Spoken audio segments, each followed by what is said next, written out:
desde muito criança, desde os 10, 15 anos, eu sempre gostei muito de ler e eu sempre tive essa curiosidade por ciência, coisas relacionadas à ciência. Então, na biblioteca da minha escola, que é uma escola estadual no interior de Mogi Guaçu, a gente nem tinha uma biblioteca direito, então eu ia lá nessa biblioteca que nem ainda montada era uma estante com um monte de livro entulhado, um monte de livros guardados assim, sem estarem expostos de fato.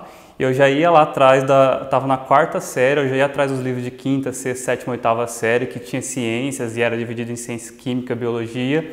Eu já pegava esses livros e começava a ler muito antes do que deveria ser, deveria ter a curiosidade de aprender isso, então é uma coisa que pareceu natural. E eu também tinha uma professora que era amiga do meu pai e ela assinava Super Interessante, que é uma revista, né, dessas de curiosidades, de coisas de fatos científicos e tudo mais. E uma vez ela deu para meu pai uma caixa dessa Super Interessante, então era uma caixa lá com umas 50 Super Interessantes, coisas antigas, de 1990, 94, 95. E aquilo ali foi uma coisa que eu devorei assim, durante meses, assim, pegando, olhando aquelas capas, os supercondutores, o DNA, essas coisas todas, eu começava a ler e eu tinha muito interesse por isso. Então, para mim, acho que foi uma coisa natural. Acho que eu diria que eu nasci assim, não sei. Olha, foi um processo longo. Como eu disse, eu fiz o ensino médio numa escola estadual lá em Mogi Guaçu. E no ensino médio eu trabalhei, então eu trabalhava como aprendiz ao longo do dia e à noite eu fiz o ensino médio. Eu diria assim que foi um ensino médio sofrido, porque a gente não aprendia muito, os professores eles se esforçavam para dar aula e a minha escola tentava ali dar o melhor que ela podia, mas a gente não aprendia muito. E eu tive uma professora que uma professora de história, ela organizava ela organizou um grupo de estudantes, que era um grupo estudantil, e aí a gente discutia coisas, a gente discutia, por exemplo, ditadura e coisas, fatos históricos do Brasil. E ela foi uma pessoa que ela me despertou para esse interesse de fazer a graduação. Então, eu via ensino superior, porque na minha família nunca teve ninguém que fez ensino superior até aquele momento. Eu via como uma coisa muito distante, ou que eu teria que ter muito dinheiro para pagar, para poder fazer. E ela foi a pessoa que, ela fazia mestrado na Unicamp, então ela foi a pessoa que chegou um dia assim na sala de aula e ela me disse que existiam escolas, universidades públicas e que elas eram de graça e que qualquer um poderia fazer essas universidades. Então, quando ela me falou aquilo me deu um estalo assim, e eu estava terminando o ensino médio e aí quando eu terminei, eu saí do meu trabalho, peguei o dinheiro que eu peguei da rescisão, que eu tinha juntado ao longo desse tempo, FGTS, essas coisas, e aí eu consegui manter um ano fazendo cursinho. Então eu fui fazer um cursinho de período integral, eu consegui bolsa nesse cursinho também, cursinho na minha cidade, e aí eu passei aquele ano inteiro estudando e aí finalmente eu prestei alguns vestibulares, né, e prestei aqui a USP, a Unicamp, a UFSCar, a Unesp. Aí eu vim aqui para a USP, então eu vim para a graduação em Biologia, no Instituto de Biociências. Em 2009 eu entrei aqui e eu entrei já assim, porque eu tinha muita dúvida. Acho que todo mundo quando vai fazer vestibular tem muita dúvida de qual profissão escolher. Eu tinha muitas dúvidas. Então até o último momento eu fiquei em dúvida entre engenharia da computação e ciências biológicas. E aí quando eu entrei na biologia aqui, eu já quis tentar conciliar essa outra paixão que eu tinha, essa outra área de conhecimento que eu gosto muito. E aí então eu comecei a graduação na Biociências e já comecei uma IC em 2009 mesmo, com o professor Arthur Gruber do ICB. Eu já comecei a fazer uma iniciação científica em bioinformática. E aí, desde então, acho que minha carreira de bioinformática começou ali. Fiz a minha EC e aí eu fiz meu mestrado, então, com o professor João Carlos Setúbal aqui do IQE, e agora estou no meu doutorado também com ele. Então, acho que esse é o percurso mais ou menos. Nossa, incrível! Você só no final do ensino médio foi descobrir que existia universidade pública? Infelizmente. Porque, eu não sei, então, acho que é a realidade um pouco. A gente que vive aqui, a gente não é São Paulo para começar, né? Então a gente vive no interior do estado de São Paulo. E lá era uma escola também que não ficava no centro da minha cidade. A minha cidade tem 150 mil habitantes. Então, não é uma coisa muito do cotidiano, não é uma coisa que as pessoas discutem e falam, que é uma coisa muito óbvia. E até depois que eu entrei aqui na USP, eu voltava para os finais de semana, para minha cidade, conversava com meus amigos, os vizinhos, e quando eu falava que eu não pagava a universidade, eles perguntavam, mas como assim, você tem bolsa?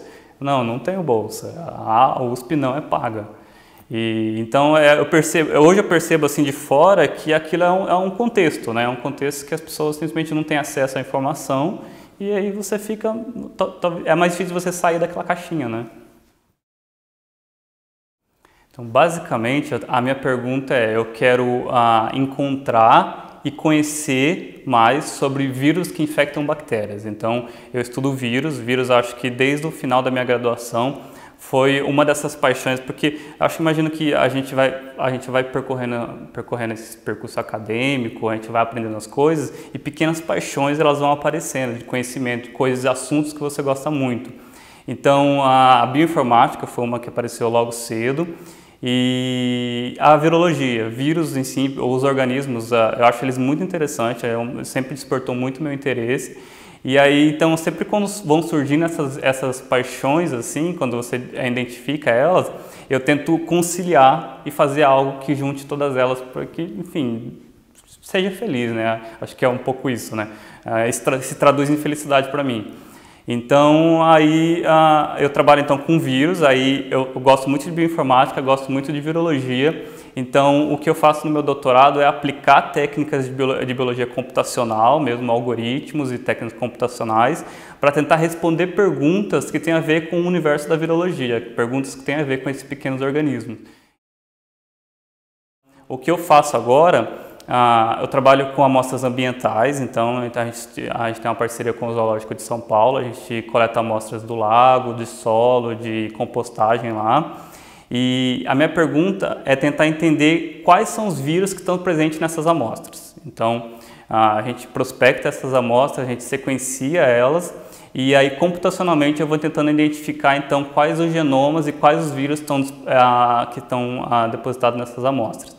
E aí isso envolve uma série de técnicas de biologia computacional e de aprendizado de máquina, de inteligência artificial, e para no final a gente conseguir gerar informação biológica que ela vai ser interessante, ela vai conseguir ser aplicada nesse contexto, que eu diria que talvez é o objetivo final da minha pesquisa. Então, o meu doutorado ele é uma série de etapas, né? Então ele é composto de uma série de etapas e que elas são incrementais. Então eu estou tendo que construir o conhecimento no meu doutorado e aos poucos. E cada vez que eu construo mais um pouquinho, eu posso ter novas ideias e construir conhecimentos em cima desse. Então, para começar, a gente quer olhar para as amostras ambientais, as amostras que a gente estuda do Zoológico de São Paulo, e saber quais vírus tem nessas amostras. Isso é a pergunta mais básica. Então, seria um estudo descritivo, catalogar. É como se você vai catalogar espécies novas, você vai procurar espécies novas numa floresta. A gente vai para essas amostras, esses que a gente chama de microbiomas, né? Que a compostagem, por exemplo, é o lago é outro, e a gente vai olhar então e descobrir quais são os vírus que estão presentes lá. E aí a gente vai catalogar. A gente está presente o vírus X, Y, Z, eu tenho o genoma do vírus X, o genoma do vírus Y e do vírus Z. E a gente faz isso, então a gente pega essas amostras, a gente extrai o DNA delas, que é o material genético comum que todos os micro-organismos que estão presentes nessa amostra têm. E a gente sequencia isso, então, e aí aí a gente obtém um conjunto de dados, às vezes, muito grande.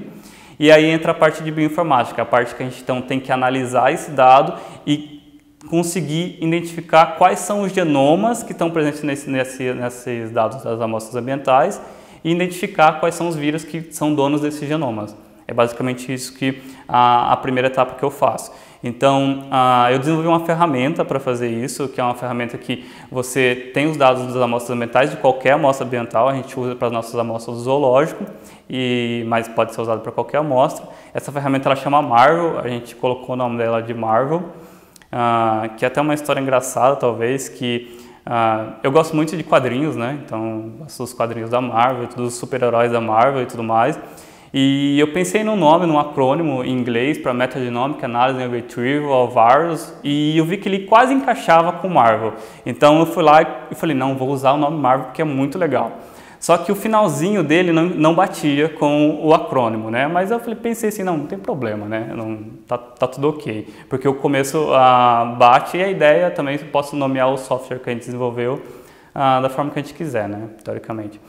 E aí eu fui lá, mantive esse nome durante um tempo, a gente desenvolveu a ferramenta, a gente melhorou a ferramenta, eu e meu orientador João Carlos Setúbal.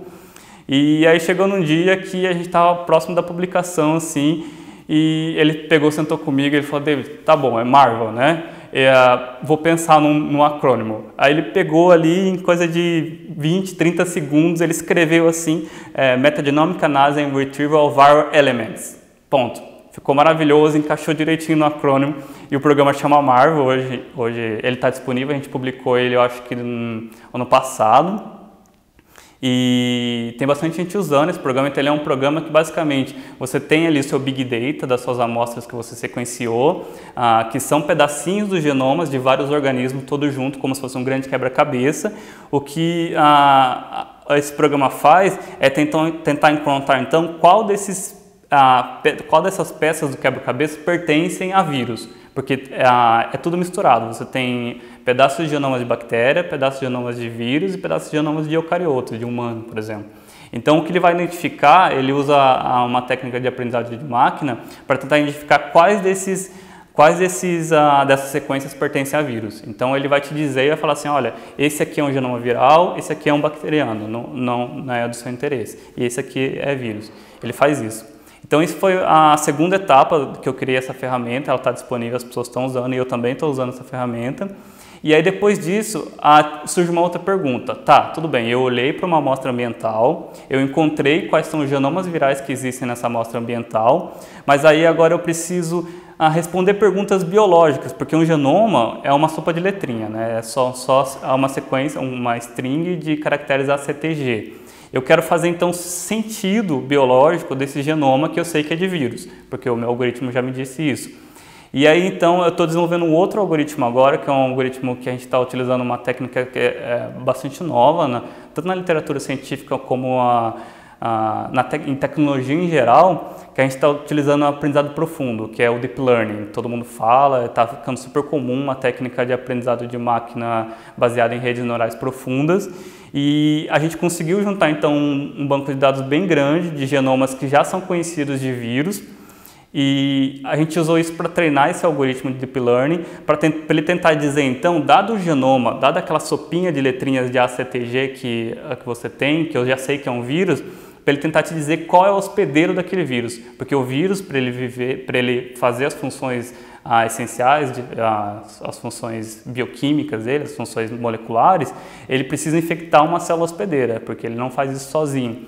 E então entender qual é esse hospedeiro dele é fundamental. Entender qual é o hospedeiro é uma das perguntas mais fundamentais, inclusive para aquilo que eu falei que acho que é o objetivo final, que é a fagoterapia.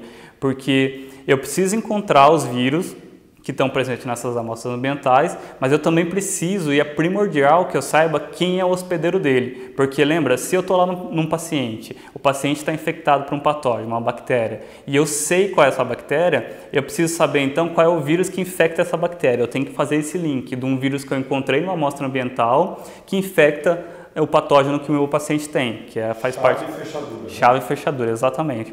Então, essa é uma das perguntas mais fundamentais, assim. E existem muitos métodos que tentam fazer um pouco isso e esses métodos eles não chegam em acurácia maior que 40% em predizer qual é o hospedeiro de um vírus, mesmo porque isso também não é um problema simples de ser resolvido, porque a parte biológica por trás disso nos diz que, por exemplo, um vírus ele infecta a bactéria X, né? Então, um vírus infecta a Pseudomonas aeruginosa. Mas você vai testar esse vírus em algumas cepas de Pseudomonas aeruginosa e ele não infecta. Então, às vezes, esse vírus ele pode ser cepa específico. Então, depende do nível taxonômico onde você está tentando sua predição, isso vira uma cilada, né? Vira uma armadilha.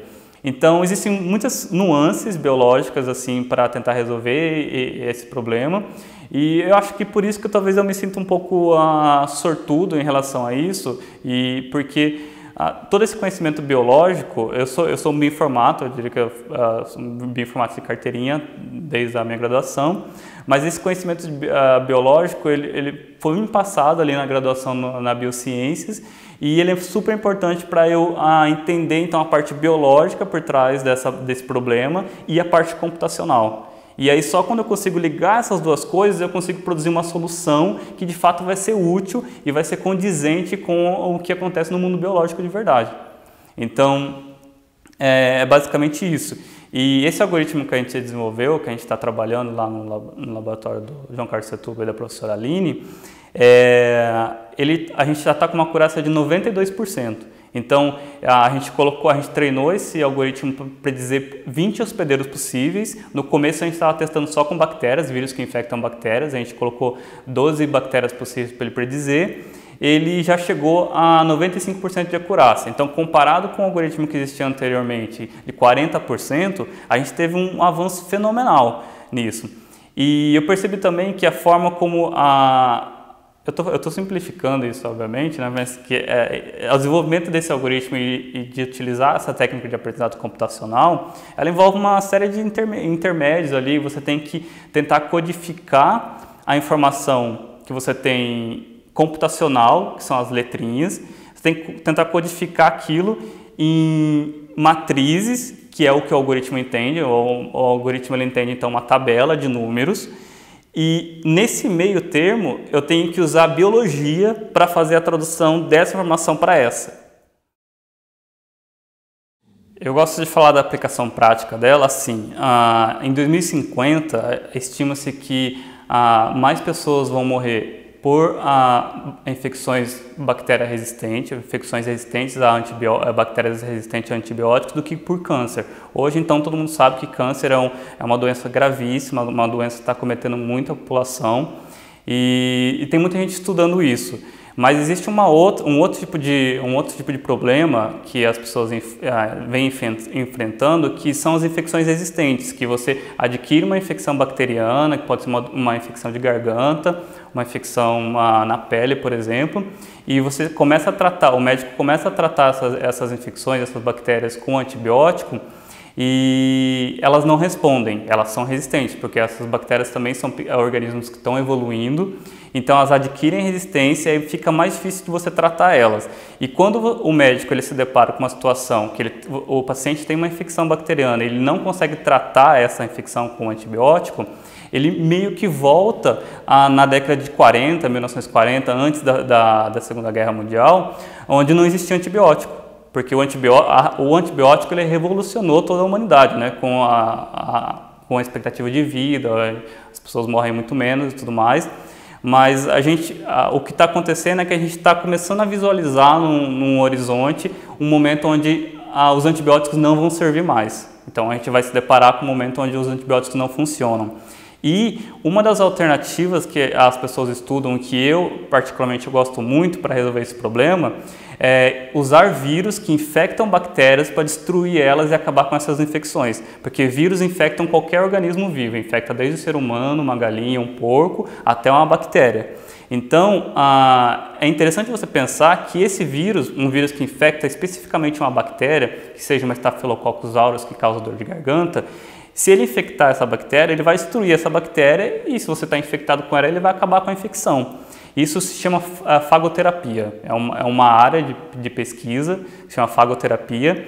Então, esses vírus eles podem ser utilizados para acabar com essas infecções e para serem utilizados como alternativa a antibióticos. Só que para você chegar nesse ponto de você usar esses vírus para curar como remédio para essas infecções multidroga resistente, você precisa passar por uma série de passos de pesquisa mesmo básica até, que é de você entender então como que esses vírus infectam essas bactérias, quais vírus infectam tipos específicos de bactérias e aonde estão esses vírus, porque a diversidade de vírus ela é gigantesca no ambiente. E os vírus que a gente conhece hoje, que acho que tem reportado um pouco mais de 5 mil vírus no RefSec, num banco de dados que a gente tem público muito conhecido, são 5 mil vírus. Estima-se que a ordem de diversidade desses vírus chega a 10 a 15, 10 a 30, não sei, é uma coisa muito variável e muito maior do que a gente conhece. Então, a gente tem que encontrar esses vírus, a gente tem que entendê-los, encontrá-los, para no futuro talvez conseguir utilizar eles para atacar essas infecções e resolver esses problemas das infecções resistentes. Fagoterapia, não conhecia, bacana. Você tem que tomar cuidado porque esse vírus mata a bactéria e depois resolve pegar alguma coisa importante da gente. Isso é uma coisa muito interessante, porque o antibiótico, o que ele faz é basicamente isso. Você está utilizando um canhão para acabar com um patógeno, que no caso é uma bactéria. Vamos supor que se você tenha disenteria ou coisa assim, você tem um patógeno no seu intestino que está causando todo aquele distúrbio, e você vai dar um antibiótico para o paciente, e isso vai matar não só o patógeno que está causando a doença, mas vai matar muitas das bactérias que o paciente tem no intestino dele. E hoje já se sabe que muitas dessas bactérias, se não a maioria, elas são muito importantes para o bom funcionamento do intestino e da nossa saúde em geral. Então, o que você comentou, que vírus, eles então podem, sem tomar cuidado com eles, na verdade é ao contrário, porque eles são muito direcionados. Se você tem um vírus que infecta uma bactéria, esse vírus não infecta a bactéria B, C dele, infecta a bactéria A. E aí, então, se você tem o seu patógeno, você encontrou um vírus que infecta esse patógeno, você vai, então, direcionar a sua armaria, todo o seu arsenal contra esse patógeno específico, enquanto todas as bactérias elas podem ficar ali harmoniosamente da forma como elas estavam antes. Então, no fundo, basicamente, o que você está fazendo é controle biológico. Isso, é basicamente isso. É o que muita gente chama isso hoje, as pessoas falam como num futuro distante isso vai acontecer, que é a medicina personalizada. Então, cada paciente, com cada infecção, ele tem um tipo específico de patógeno que está causando essa infecção. E sabendo qual é o patógeno que está causando a infecção, a gente pode descobrir então uma droga, eu chamo de droga, mas pode ser na verdade um vírus, que infecta e vai destruir esse patógeno específico, não vai destruir o patógeno do outro paciente, é desse paciente. E a gente desenhou, a gente escolheu a droga para esse paciente. Então esse é o que as pessoas chamam um pouco de medicina personalizada e que eu pessoalmente acredito que no futuro próximo é como os tratamentos serão feitos. É uma coisa assim que eu acho fantástica, eu admiro demais professores, porque eles foram muito importantes na minha vida. E isso até me dá uma vontade, de fato, eu acho que no objetivo final também eu quero ser professor. Então eu quero passar o conhecimento e eu quero fazer talvez a mesma coisa que esses professores fizeram por mim e por outras pessoas. Então, claro que a professora Ana Paula, que foi a minha professora do ensino médio, a de história, que não só por ela ter falado que existiam universidades públicas, mas por ela talvez ela não criou, mas ela puxou um gatilho, na verdade, de um pensamento crítico muito importante, que foi importante pro resto da minha vida. Então, eu agradeço muito ela, acho que eu nunca cheguei nem a falar isso com ela, então eu queria que ela soubesse que eu sou muito grato a ela por isso.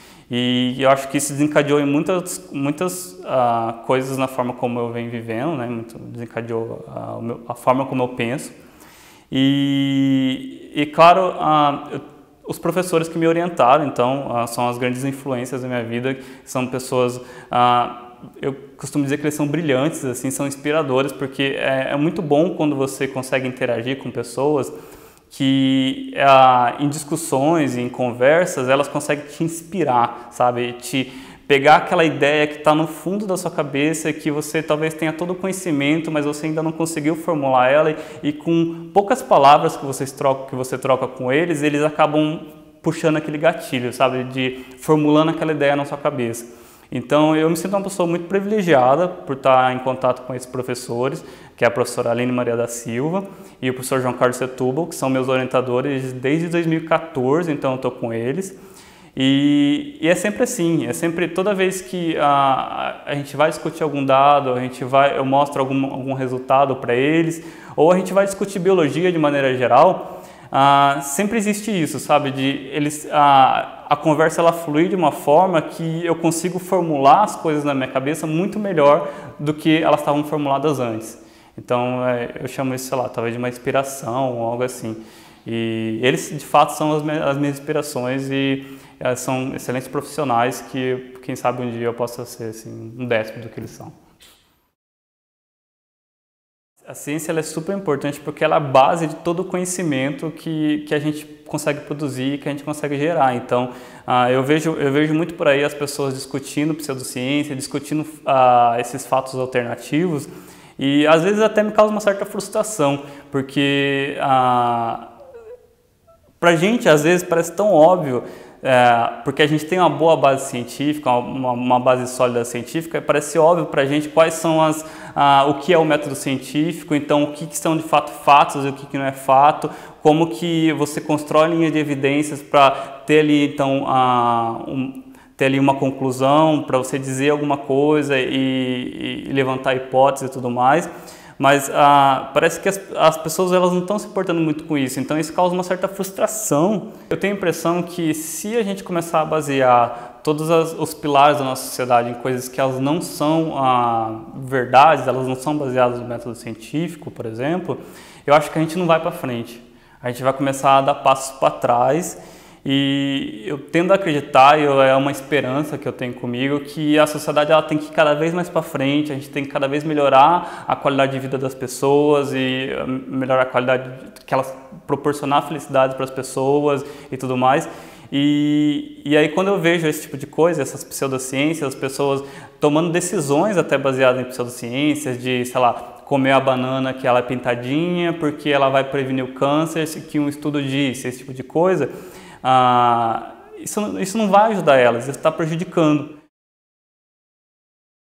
Eu acho que a curiosidade ela é super importante. Eu acho que você não se conformar com ali o conhecimento que te é dado e dali da forma como ele está engessado. Eu acho que é super importante você questionar as coisas. Então, eu recomendaria para as pessoas elas serem curiosas, se alguém tem interesse de ser um cientista, talvez, para elas serem curiosas, questionarem sempre, investigarem e fazerem o que elas gostem, né?